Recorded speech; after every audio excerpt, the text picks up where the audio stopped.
Hi everybody, thanks for joining Wealth Protector TV. Very excited to be here with Richard Corey, who is a Vistage chair, Vistage being the largest peer-to-peer CEO advisory group on the planet. Fantastic organization, and Richard, you lead a group of some great entrepreneurs, and this is an interesting topic we're talking about. It's fascinating to me because you made a statement earlier. You said that in your one-on-ones with your CEOs and group members, there's a lot of things they talk about, upgrading systems, new technology, but there's one thing that doesn't come up a lot. What is that? They don't really bring up that they need to change out their people. People. You say, yeah, they don't bring that up a lot. Why is that? I'm not really sure. I when I ran my business, I putted along and just kind of lived with who I hired. Right. And only when their behavior got, so bad and so detrimental that we let them go. And I didn't know how to identify and hire really great people. And I think most CEOs are were in the same shoes that I was in.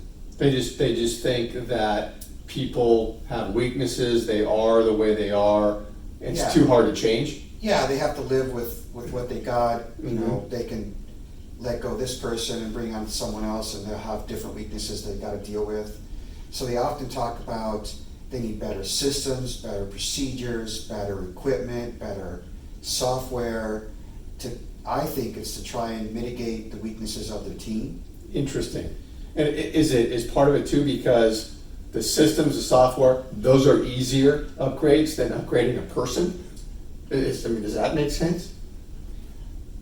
Yes, I think that most, at least small entrepreneurs, don't realize that there's phenomenal people out there. You just have to know what they look like when you meet them, and do whatever you got to do to hire them. And when I ran my business, yeah, you had an experience with that. I did. I was pulling my hair out at 9 million. We were doing 9 million a year. I was actually losing money. Jeez. And I was miserable. I had angry customers, angry people in departments, losing some money even though doing that amount of volume. And it's because the people I hired just weren't good at their jobs. And out of frustration, I hired a business coach. He actually found me. Mm-hmm. And didn't even know I needed one.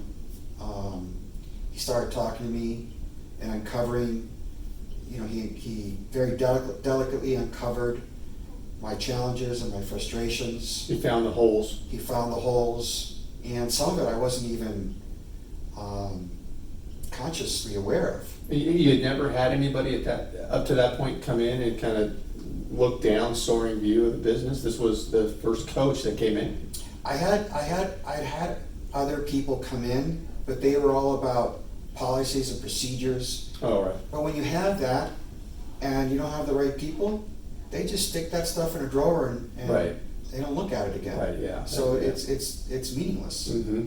So when he came in, he started, as I was going through different scenarios with this employee and that employee, and then he kind of noticed that this employee or that employee kept coming up in issues I was discussing with him. Yeah. He would just go, Richard, is this someone that you would imagine being in your company, 6 months or a year from now? Would you want them to be there? And what impact would that be on your business? And I was like, no, long term, I don't want that employee. He'd kind of let me come to the conclusion. Right, yeah. And so you made a change and business went fine from there, kind of skyrocketed. You were doing 30 million a year at one point, I think, right? Yes. Yeah. So I upgraded in how I interviewed people, used personality profiling, hired personality traits that were good for the business, people with high energy level, people with a high aptitude for learning, people that had people skills. Three great combinations to have. When you hire personality traits, high energy level, high aptitude for learning, people skills, gosh, you just train them up and get out of the way. And we went from pulling my hair out at 9 million to growing to 30 million. Even through a recession, we took on the toughest challenges, but we had such great people, we could figure it out as a team together. And I went from if I did force myself to take a vacation in the old company, Right. when I got off the plane and turned on my phone, I had at least 1 to 3 fires I had to put out when I got to my vacation destination, and I was fairly miserable the whole time on my vacation. I was taking very little, 1 a year. It's not quality time. Wasn't quality time with my family. I wasn't present.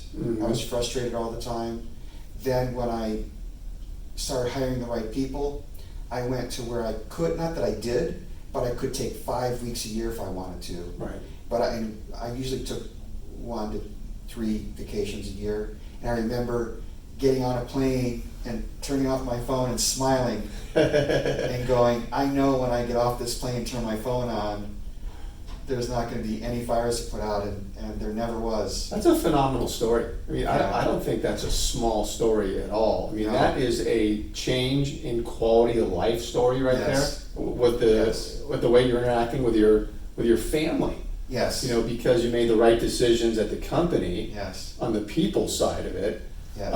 It's an amazing story. That's great. I mean, I imagine anybody listening, probably that's a good nugget for them to think Yeah. about. You know. My wife noticed, I had already made the changes about 6-7 years before we got together. I just got married 5 years ago. And she goes, I just noticed when you come home from work, you leave that behind. That's And great. it's so That's rare, great. but it's because the people are so good at what they do. As a matter of fact, the business often ran better when I wasn't there. I was out of their way. You're out of the way. That's right. And That's right. I hired people that could do, in their respective areas, Right. they could do their job way better than I ever did. That's an awesome story. Yeah. That's awesome. My takeaway here is it's about the people. It is. I mean, you can change the systems, can be awesome. Yes. It's plow money into systems and all that Yes. software, but if you Yes. have the wrong people, that ain't gonna matter. Yes, and this is the kind of things that we discuss in our Vistage meetings. Right. And we really dig down into the issues and see what we uncover. Yeah, no, it's great. You're a walking example of having a coach and having it work. So great information there. Thanks, Richard. Thanks everybody for jumping on. We'll see you next time.